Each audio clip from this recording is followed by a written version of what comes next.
நிச்சயமா சொல்றேன், ஒரு தீவிரமான தேடுதல் உங்ககிட்ட இல்லைன்னா உங்க வாழ்க்கையில எந்த சந்தோஷத்தையும் நீங்க பெறவே முடியாது. இறுதி வரைக்கும் கண்ணீர் விட்டு கதறது உங்களுக்கு விருப்பமா இருந்துச்சுன்னா நீங்க எந்த முயற்சியும் செய்ய வேண்டாம். ஒவ்வொரு நாளும் அலட்சியம் காட்டிட்டு இருக்கீங்க. ஒரு நாள் இல்லை ஒரு நாள் அவர் உங்களை விட்டுட்டு போவார். அன்னைக்கு நீங்க கதறினாலும் கெஞ்சினாலும் அவர் ஏற்றுக்கொள்ள மாட்டார். இது ஒரு எச்சரிக்கையான பதிவு இல்லை, விழிப்புணர்வு மிக்க ஒரு பதிவு. உங்க வாழ்க்கையோட எதிர்காலத்தை தீர்மானிக்கக்கூடிய பதிவு தானே இந்த பதிவு. வாழ்க்கையில சந்தோஷமும் நிம்மதியும் உங்களுக்கு அவர் தர தயாரா இருக்கும்போது அதை மறுப்பதுன்றது எவ்வளவு பெரிய ஒரு முட்டாள்தனம். வாய்ப்புகளை தவற விட்டுட்டே இருக்கீங்க நீங்க. இன்னைக்கு காலையில இருந்து இரவு வரைக்கும் இந்த நேரம் வரைக்கும் எத்தனை பேர் அழுதுட்டு இருக்கீங்க, என் வாழ்க்கையில இனி நல்லது நடக்காதான்னு. முயற்சி பண்ணி திருந்த பாருங்க. உங்க வாழ்க்கையில அடுத்த கட்டம் உங்களுக்கு அற்புதமான கட்டங்களா இருக்கும்.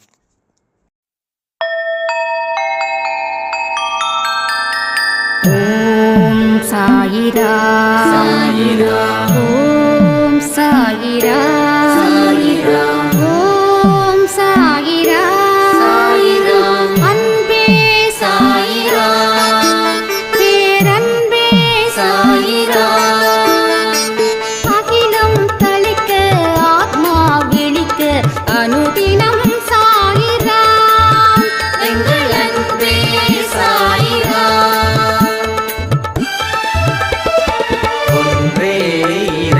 ஒன்றே பூமிக்கென்றும் சாயிரா, சரணம் சாயிரா, நன்றே செய்து வாழ்வோம், நாம் ஒன்றே செய்து வாழ்வோம், அன்பே சாயிரா.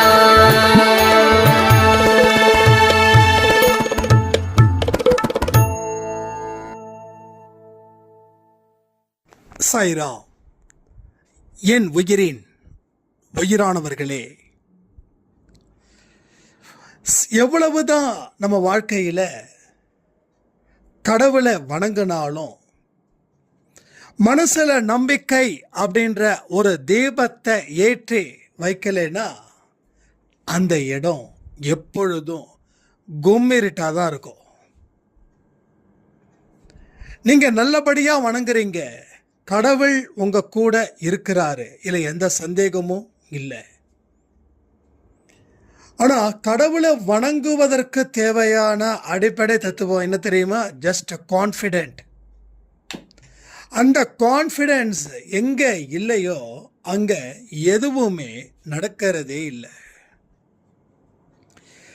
நீங்க என்னதான் குட்டிக்காரன் அடிச்சாலும் இல்லை வேற ஏதாவது விதைகள் கற்றுக்கிட்டு வந்து இங்கே ஆட்டம் போட்டாலும் இந்த நம்பிக்கை அப்படின்ற ஒரு விஷயம் இல்லை அப்படின்னா இங்கே வாழவே முடியாது கடவுளுடைய ஆசீர்வாதத்தால். திரும்பவும் சொல்கிறேனே, சிலதுக்கு நம்ம பலம் போதும், பலதுக்கு கடவுளுடைய துணை வேணும். கடவுளோட துணையை வச்சு நம்ம பலத்தை வாழ்க்கையில் பயன்படுத்தி நீ சிறப்பான வாழ்க்கையை வாழ்ந்தாதான் உன்னை எத்தனை பேர் கழுவி கழுவி ஊற்றுனாங்களோ, எத்தனை பேர் உன்னை கேவலமாக பேசுனாங்களோ, எத்தனை பேர் நீ அவங்க வீட்டுக்கு போகும்போது கதவை இழுத்து மூடினாங்களோ, அத்தனை பேருக்கும் ஒரு பதிலடியை உன்னால் கொடுக்க முடியும். பதிலடி கொடுக்கணுமா வேண்டாமா? கடவுள் உங்ககிட்ட ஒரு வாய்ப்பு தராரு. உங்களை அவமானப்படுத்தினவங்களுக்கு நீங்க பதிலடி கொடுக்கணுமா வேண்டாமா? அதாவது இல்லை இவர் இப்படிலாம் சொன்னால் பதிலடி கொடுக்கக்கூடாது, அதற்காகவா பிறந்தோம், அதற்காகவா வாழ்ந்தோம் அப்படின்னு சொல்லிடுவார். அதனால் நாம் இல்லை பதிலடி கொடுக்கக்கூடாது அப்படின்னு சொல்லி தப்பிக்கலாம் முடியாது. இங்கே சில விஷயங்களுக்கு அந்த பதிலடி தேவைப்படுது, அதற்கப்புறம் தேவைப்படாது. வாழ்க்கையில் எல்லாருமே நம்மளை காரி துப்பும்போது நம்ம பதிலடி கொடுக்கணும்னு நினச்ச 1-2 பேருக்கு பதிலடி கொடுத்தாவே போதும். அதற்கப்புறம் நம்ம வாழ்க்கை பழகிடும். அதுக்கப்புறம் நம்ம போகிற இடமே வேற இல்லை. அதனால் ஒரு அடிப்படையில் ஒரு விஷயத்தை நாம் செய்யும்போது அது பலன் அளித்தாதான் அடுத்த கட்டத்துக்கு நம்ம நோக்கி போக முடியும். இன்றைக்கி ஒரு சாய்ராமுடைய விஷயம் என்ன தெரியுமா? இதே போல தான் நான் படித்த படிப்புக்கும் நான் இருந்த வாழ்க்கைக்கும் என்னை மதித்தவங்க ஏராளம். ஆனால் இன்னைக்கு வாழ்க்கையில் இருந்து கொஞ்சம் கீழே இறங்கிட்டேன். இன்னைக்கு என்னை பார்த்து கேவலமாக பேசுகிறவங்க, அவங்களுக்கு நான் எந்த மாதிரி பதிலடி கொடுக்கறதுன்னு தெரியல. என்னால் கோபத்தை கண்ட்ரோல் பண்ண முடியல. ஆத்திரமாக இருக்குது. எல்லாரையும் போட்டு ஏதாவது செய்யணும் போல இருக்குது அப்படின்னு சொல்லி ரொம்ப உணர்ச்சி வசப்பட்டாங்க. ஸோ அமைதி புரட்சி, அகிம்சை புரட்சி, இங்கே அந்த புரட்சி தான் இப்போ உங்களுக்கு தேவைப்படுது. காந்தியவதி, காந்திய வழி, காந்தியம், இது எனக்கு ரொம்ப பிடிச்சது. இதன்படி நாம் செயல்படும் போது நீங்கள் செயல்படும் வேகம் ஒன்று இருக்க, அது அதிகரிக்குது. முதல்ல உங்கள் டார்கெட் என்ன தெரியுமா? கீழே விழுந்துட்டோம், எழுந்திருக்கிறது தான் டார்கெட். அவன் சிரிக்கிறான், இவன் சிரிக்கிறான், அவன் நக்கல் நையாண்டி பண்ணுறான், அவனுங்க அப்படி தான் பண்ணுவாங்க. நாம் அவங்களுக்கு ரெஸ்பான்ஸ் பண்ணணுமா? அவங்களுக்கு ரெஸ்பான்ஸ் பண்ணணும் அப்படின்னா நாம் கடைசி வரைக்கும் அங்கேயே விழுந்து வாழ்க்கையை முடிச்சுக்க வேண்டியது தான். அப்போ நாம் அங்கே ரெஸ்பான்ஸ் பண்ண வேண்டிய ஒரு நெசசிட்டி அங்கே நிச்சயமாக கிடையாது. ஸோ நாம் என்ன பண்ணோம்? விழுந்துட்டோம், எழுந்திருக்கணும். நம்ம மறுபடியும் விழுந்துடுவோமோ அப்படின்னு நினச்சி அங்கே ஃபீல் பண்ணுறதுல அர்த்தமே கிடையாது. மறுபடியும் விழுந்தாலும் மறுபடியும் எழுந்திருக்கணும். நீங்கள் பல தடவை விழுந்துக்கிறீங்க, பல தடவை எழுந்திருக்கிறீங்க. அப்போது எந்த இடத்துலையும் மனசை தளர விடக்கூடாது. கடவுளே என்னை காப்பாற்று, கடவுளே நான் எழுந்திருக்கணும், கடவுளே நீ தான் எனக்கு ஒட்டுமொத்த துணையாக இருக்க, உன்னுடைய முயற்சியினால நீ என்ன இந்த இடத்துல இருந்து எழவை. நீங்க எந்த நம்பிக்கையில், எந்த மனசுல அவரை அழைக்கிறீங்களோ அதே அழைப்போட அவர் உங்களை வந்து உங்களுடைய கைகளை பிடிச்சு தூக்கி விட்டு உங்களை அழகு பார்ப்பார். எல்லாருமே சாய்ப்பாக நன்றிகள் சொல்லலாமா? ஏன்னா இது உங்களுக்காக சொல்லப்பட்டது தான். இது உங்களுக்கு காதில் கொண்டு போய் சேர்க்கணுன்றது சாயப்பாவுடைய எண்ணம். அதை நான் கொண்டு வந்து சேர்க்கிறேன். நான் ஜஸ்ட் ஒரு இன்ஸ்ட்ருமெண்ட், ஒரு கருவி, அவ்வளோதான். ஸோ எத்தனையோ பேர் இன்னைக்கு காலையில் இருந்து இந்த நிமிஷம் வரைக்கும் வாட வழி தெரியாம அழுதுகிட்டு கண்ணீர் விட்டுக்கிட்டு இருந்திருப்பீங்க. ஒரே ஒரு பதில் தான், ஒரே ஒரு பதில், உங்களால் முடியும். நீங்கள் அவரை நம்பிக்கையோட அழைச்சிங்கன்னா அது கண்டிப்பாக சாத்தியமாகும். சாத்தியம் இல்லாததை கூட சாத்தியம் செய்து வைப்பவரே நமது சாயப்பா. அதாவது தெய்வ நம்பிக்கை இல்லாதவர்கள், தெய்வ நம்பிக்கை இருப்பவர்கள். தெய்வ நம்பிக்கை இல்லாதவர்கள் எப்போ பார்த்தாலும் கத்திக்கிட்டே இருப்பான். தெய்வ நம்பிக்கை இருப்பவர்கள் அவனுடைய சத்தம் கூட வெளியில் தெரியாது. ஏன், அவருடைய மூச்சோட சத்தம் கூட வெளியில் தெரியாது. அவ்வளவு நுணுக்கமாக அவனுக்குள்ள கடவுள் இறங்கி அவனுடைய வேலையை கடவுள் பார்ப்பார். உங்கள் வேலைகளை அவர் பார்ப்பார். விழுந்த இடத்துல இருக்கிற உங்களை தூக்கி விட அவர் முயற்சிக்கிறார். நீங்கள் ஒத்துழைப்பு கொடுக்கணும். நீங்கள் ஒத்துழைப்பு கொடுத்தீங்க அப்படின்னா நீங்கள் பாஸு, ஒத்துழைப்பு கொடுக்கல அப்படின்னா நீங்கள் ஃபெயிலு. பாஸ் ஆனவங்க அழமாட்டாங்க, ஃபெயிலானவன் அழுது புலம்புவான். நீங்கள் எந்த ரகம் அப்படின்றத நீங்கள் முடிவு பண்ணுங்க. ஸோ எல்லோரும் அமைதி புரட்சிக்கு தயாராக இருக்கீங்களா? இத்தனை நாள் நம்ம அமைதியாக இல்லை, இத்தனை நாள் நம்ம அகிம்சையில் நடக்கலை. அமைதியாக இல்லை, அகிம்சையில் நடக்கலை. அதனால் வாழ்க்கையில் எதையுமே நம்மால் பெற முடியலை. எவன் ஒருத்தன் அமைதியோடு வேலை பார்த்துட்டு இருக்கானோ அவன் கடவுள் மீது நம்பிக்கை உடையவனாக இருப்பான். என்னெல்லாம் பாருங்களேன், எத்தனை பேர் நம்மளை டெஸ்ட் பண்ணாலும் சிரிச்சுக்கிட்டு போய்கிட்டே இருப்போம். இது ஆரம்பத்தில் ரொம்ப கஷ்டமாக இருந்தது. நம்மளாம் யாராவது வம்புக்கு வந்தா அவன் ஏண்டா நம்ம வம்புக்கு வந்தான் அப்படின்றத போல அவனை வச்சு செய்வோம். இதெல்லாம் ஒரு ஸ்டேஜுக்கு மேலே தேவையில்லாமல் சண்டை போடுறது, தேவையில்லாமல் வம்புக்கு இழுக்கிறது. யாராவது ஒருத்தர் சீ அப்படின்னா அவனை துரத்தி போய் எதுக்கு சீன்னு சொன்னு சொல்லி அவனை உண்டு இல்லைன்னு செய்கிறது. ஏன்னா நம்ம லைஃபே அப்படி தான் இருந்தது. அதிரடியும் ஆணவமும் திமிரும் இந்த கொழுப்புன்னு சொல்லுவாங்களே, அந்த கொழுப்பு எனக்கு ரொம்ப ஜாஸ்தி. நமக்கு எங்கேயாவது எவனையாவது ஒருத்தனை வம்புக்கு இழுத்துக்கிட்டே இருக்கணும், இல்லாட்டி அந்த நாள் தூக்கம் வராது. அப்படிப்பட்டவன் தான் நான்.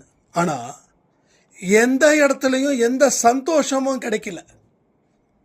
ஆனால் கடவுள் வந்ததுக்கப்புறம் ஒரு சுத்தமான ஒரு அமைதி. லட்சம் பேர் சவுண்டு கேட்டாலும் நம்ம மனசுக்குள்ள ஒரு அமைதி நிலைப்பாடு ஒன்று இருக்கும்.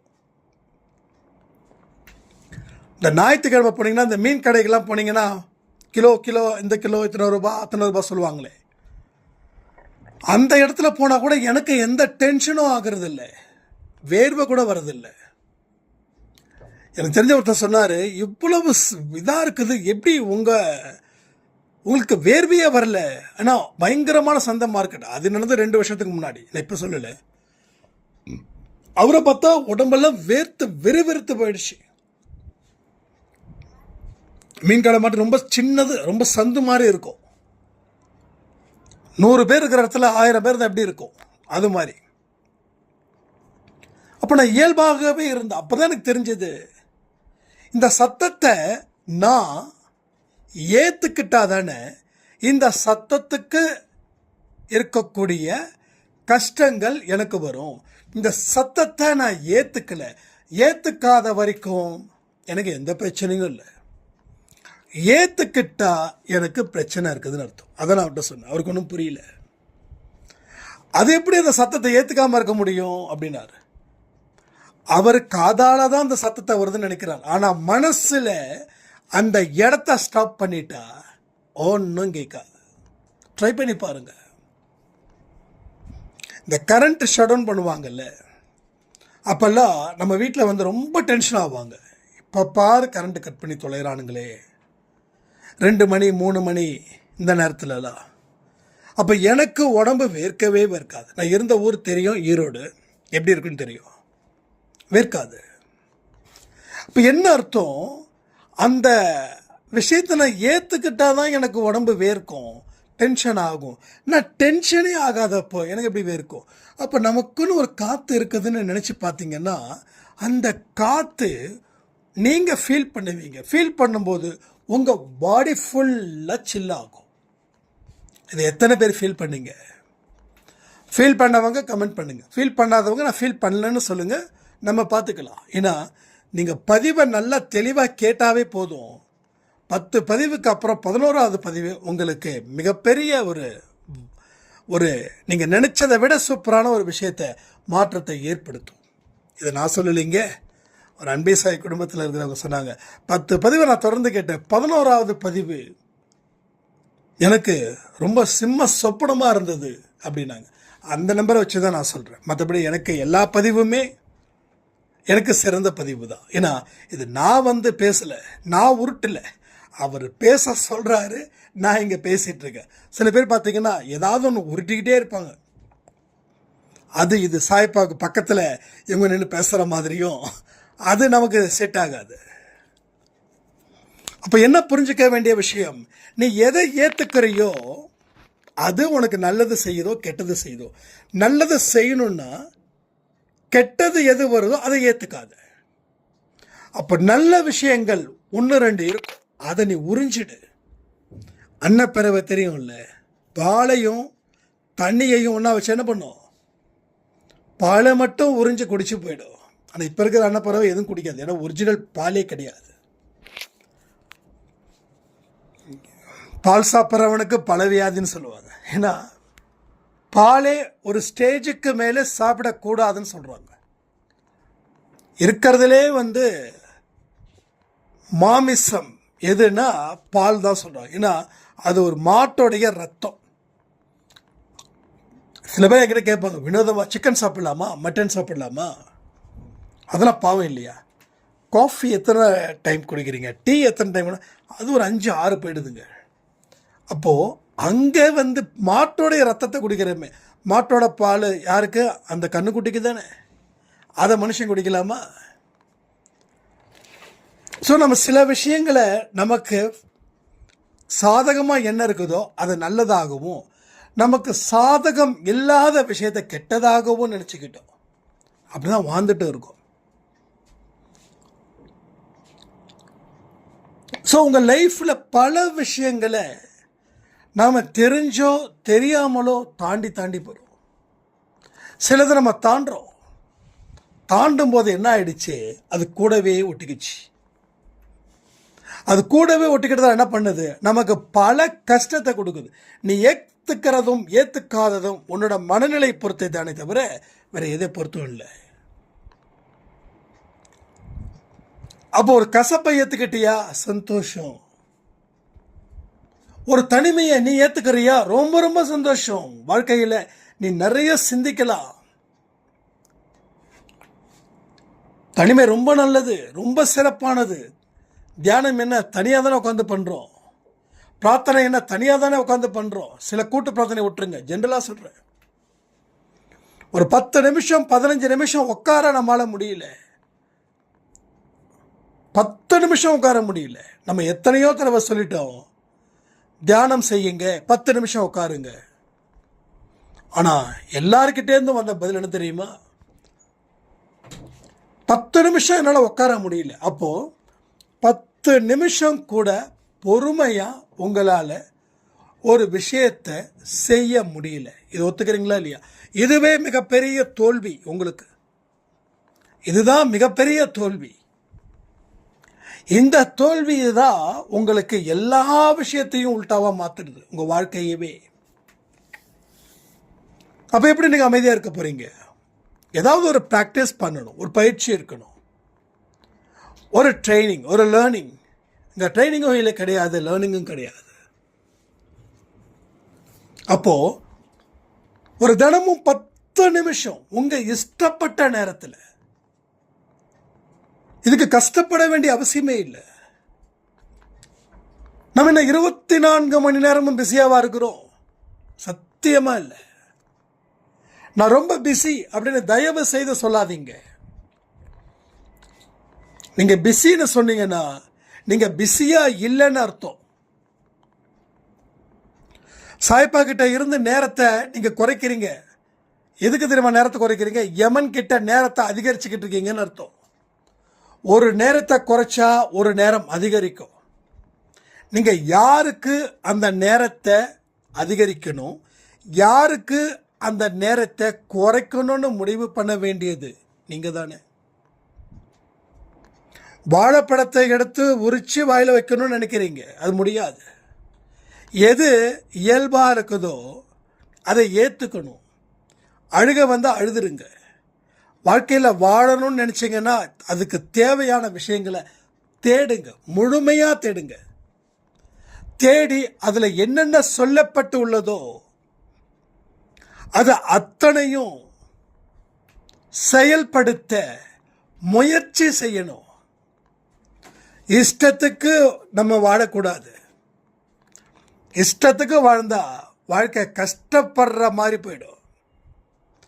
ஒவ்வொன்றையும் சிந்திச்சு செயல்படுத்தி வாழக்கூடிய வாழ்க்கையில் தான் உங்கள் வாழ்க்கையோட பிற்பகுதி அப்படின்றது அமோகமாக இருக்கும், ஆனந்தமாக இருக்கும். எத்தனையோ பேருக்கு வாழ்க்கையில் சந்தோஷன்றது மறந்து போயிடுச்சு.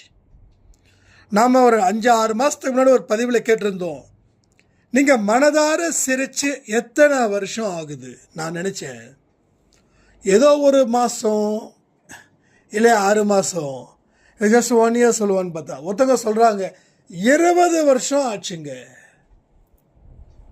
என்னால் பிலீவ் பண்ணவே முடியல. சரி, இவங்க தான் 20 வருஷம் ஆகுது. சரி, மற்றவங்க பார்க்கலான்னா 10 வருஷம், 15 வருஷம், 20 வருஷம். அப்போ சிரிக்கவே இல்லை வாழ்க்கையில். அப்போ வாழ்க்கையில் வாழவே இல்லை. வாழறவன் சிரிப்பா. வாழ்றவனால மட்டும்தான் சிரிக்க முடியும்.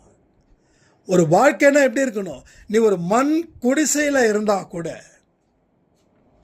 அந்த வாழ்க்கையை நீ சந்தோஷமா வாழணும். வாழ்க்கையோட யதார்த்தத்தை நாம புரிஞ்சுக்கணும். ஆனா பல பேர் பல வருஷமா சிரிக்கல. அப்ப சரியான வாழ்க்கைய நீ வாழல. இனிமேலும் இதை தொடரணுமா? இதான் கேள்வி. இனிமேலும் இதை தொடர்ந்து இப்படியே சோக கீதத்தை இசைக்கணுமா? கடைசியில் சோகமே உங்களை வெறுத்து ஒதுக்கிடும். ஒரு மனுஷனுக்கு சோகமும் முக்கியம், சந்தோஷமும் முக்கியம். சோகமே வாழ்க்கையாக இருந்தால் வாழ்க்கையை வெறுத்துடும். சந்தோஷமே வாழ்க்கையாக இருந்தால் வாழ்க்கையை வெறுத்துடும். மேடு பள்ளம் இல்லாத ஒரு வாழ்க்கையை யாராலையும் வாழ முடியாது. எல்லாருக்குமே அந்த மேடு பள்ளம் இருக்கு. நான் இன்னைக்கு சிரிக்கிறேன், இன்னைக்கு நிற்கிறேன்னா நாளைக்கு அழலாம். நாளைக்கு அழுவுறன்றதுக்காக வருஷம் பூரா அழுவணுன்ற அவசியம் எனக்கு இல்லை. அடுத்த நாள் சிரிக்கலாம். ஸோ வாழ்க்கையோட யதார்த்தமே அப்படிதான். நாம் செய்த பாவங்களுக்கு தகுந்த மாதிரி தான் ஒரு நாளும் இங்கே தீர்மானிக்கப்படுகிறது. நீ காலையில் கொடுத்த பதிவு எத்தனை பேர் கேட்டீங்கன்னு தெரியல. அதில் ஒரு வார்த்தை சொல்லியிருந்தேன், இந்த நொடி எப்படியோ அதுதான் அடுத்த நொடி, இன்ற நாள் எப்படியோ அதான் அடுத்த நாள், இந்த வருஷம் எப்படியோ அதுதான் அடுத்த வருஷம், இந்த ஜென்மம் எப்படியோ அப்படிதான் அடுத்த ஜென்மம். இதை எத்தனை பேர் யோசிச்சு பார்த்தீங்க? இதை பேஸ் பண்ணி ஒரு கமெண்ட் வரும்னு பார்த்தா அந்த கமெண்ட்டு வரவே இல்லை. அப்போ நம்ம என்ன பண்ணுறோம்? மேலோட்டமாக பதிவுகளை கேட்குறோம், மேலோட்டமாக கேட்குறோம். அதில் என்ன இருக்குது ஏது இருக்குது புரியலன்னு ஒரு வார்த்தை ஒரு கமெண்ட் செக்ஷனில் வரல. ஏன் வரல தெரியுமா? நாம் வாழணும்னு இன்னமும் ஆர்வம் நமக்குள்ளே இல்லை. வாழணுன்ற ஆர்வம் நமக்குள்ளே இருந்தால் தானே நிறைய விஷயங்களை கேட்க முடியும். அப்போ இல்லாதப்ப என்ன பண்ண முடியும்? ஆனால் ஒன்றே ஒன்று, எதை தீவிரமாக நீங்கள் யோசிக்கிறீங்களோ அது உங்களை தேடி வரும். அது நல்லதோ இல்லை கெட்டதோ, எதை தீவிரமாக யோசிக்கிறோமோ வாழ்க்கையில் தோல்வியை தீவிரமாக யோசிக்கிறோம். எஸ், உனக்கு தோல்விகள் வந்துக்கிட்டே இருக்கும். வாழ்க்கையில் பழி வாங்கிறத பற்றி தீவிரமாக யோசிக்கிறோம். எஸ், நீ கடைசி வரைக்கும் நிம்மதி இல்லாமல் செத்து போவ. வாழ்க்கையில் அவமானத்தை பற்றி தீவிரமாக யோசிக்கிறோம். கடைசி வரைக்கும் உன்னோட தலை குனிஞ்சுதான் நிற்கும், உன் தலை நிமிராது கடைசி வரைக்கும்.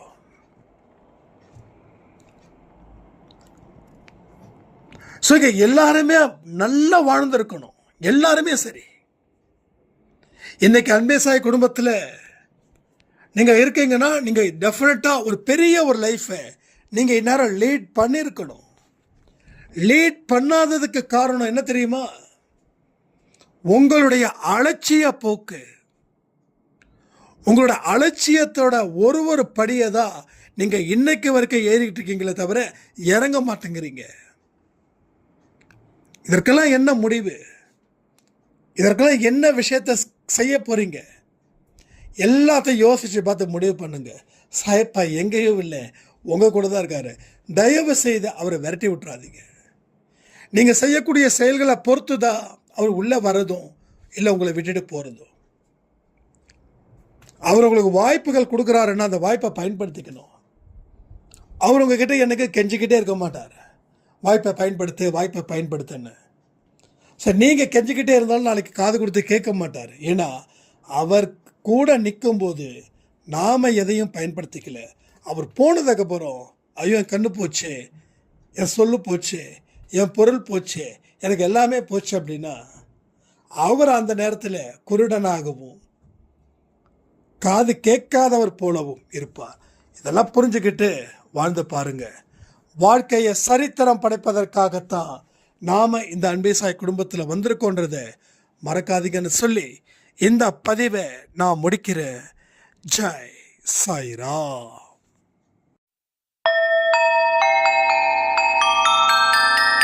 ஓம் சாயிரா.